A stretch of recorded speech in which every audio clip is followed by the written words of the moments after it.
Buong araw na pinilahan ng mga Cebuano ang pagsisimula ng pagbebenta ng 20 pesos kada kilo ng bigas na programa ni Pangulong Ferdinand R. Marcos Jr. Si Jessie Atienza sa detalye. Umaga pa lang ay nakapila na mga mamimili ng bigas sa kadiwa ng Pangulo sa Cebu City. Ito ang unang araw ng bentahan ng 20 pesos kada kilo na bigas ng gobyerno. Maaga pa lang, inilatag na ang sako-sakong NFA rice sa Cebu Capitol. Dito sa area na ito ay makikita naman ng mga mamimili at ang publiko kung ano yung quality ng NFA rice.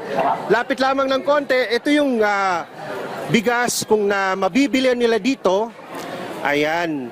Sinuri at inamoy din ng ilan sa mga mamimili ang NFA rice. So far, ma'am, yung inamoy nyo, kumusta po siya? Okay siya. Okay siya. Wala naman kayong naamoy gaya ng mga reklamo ng iba na dati na mabaho. Wala naman siya. Wala. Wala rin bokbok. Walang ano, ma'am? Walang bokbok. Pindot, parang bagong ani. Ganito yung dala namin galing sa Bohol, kahapon. Oo. Bagong ani. So parang bagong ani. Ah, okay. Mahaba man ang pila, hindi alintana ito ng mga mamimili. Ang mahalaga sa kanila ay makabili ng murang bigas para makatipid. Nagpasalamat naman ang mga konsumidor kay Pangulong Ferdinand R. Marcos Jr. Umarangkada pa rin daw kasi ang programa kahit na sinalubog ito ng mga pambabatikos. President Bongbong nataas siya o kining ang gitawag og pailog kuan kasi siya kini ang gitawag og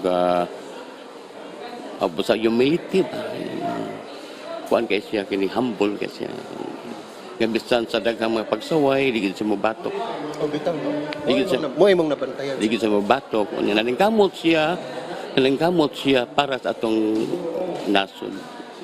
Pinangunahan ni Agriculture Secretary Francisco Chu Laurel Jr. ang ceremonial selling sa mga unang mamimili. Nagsagawa pa ng demonstration sa pagsasaing ang kalihim. Kumain din ang mga opisyal para ipakita na ligtas ang bigas. Ito ang inutos sa atin ng ating Pangulo at talagang nakatutok ko yung Pangulo natin ng ating bansa dito sa proyekto nito at sinusuportahan talaga niya ito ng tuloy-tuloy. Actually kahapon nag-usap kami sa Malacanang halos araw-araw nga actually at sabi niya ito na talaga at finally magagawa na natin. Dagsa pa rin ng maghapon ang mga mamimili sa kadiwa ng Pangulo.